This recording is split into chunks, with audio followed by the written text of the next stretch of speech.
এমন হয় একই গাছের ডালে একইভাবে বেড়ে ওঠে দুটি আম, একটি হয়তো আগেই পেকে যায় এবং অন্যটি পরিপক্ক হওয়ার জন্য আরো সময় নেয়।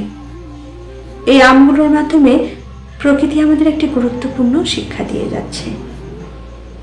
অন্যেরা আমাদের আগে সফল হয়েছে বলে আমরা কিন্তু ব্যর্থ নই। এর অর্থ শুধু এইটুকুই, আমাদের সময় এখনো আসেনি। তাই ধৈর্য ধরতে হবে, শক্ত থাকতে হবে এবং হতাশায় ভেঙে পড়া যাবে না। যদিও এটা খুবই কমন কথা, সবাই এই কথাগুলোই বলে থাকে, কিন্তু আসলে এর তো কোনো বিকল্প নেই। মানুষ যতদিন বেঁচে থাকবে তাকে শক্ত থাকতেই হবে, ধৈর্য ধরতেই হবে এবং নিজের মনকে সব সময় আনন্দে রাখতে হবে। কারণ আপনার মন যদি ভালো না থাকে, আপনার শরীর একদমই অকেজো হয়ে পড়বে।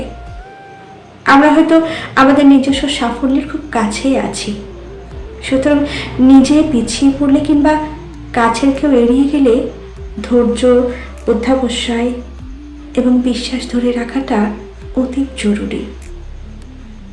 সফলতা আসলে এক একজনের কাছে এক এক রকম। কেউ খুব ছোট জিনিস পেয়ে নিজেকে সফল মনে করে, আবার কেউ অনেক বড় কিছু অর্জন করেছে তারপরেও তার কাছে সফলতা পৌঁছাতে পারে নাই।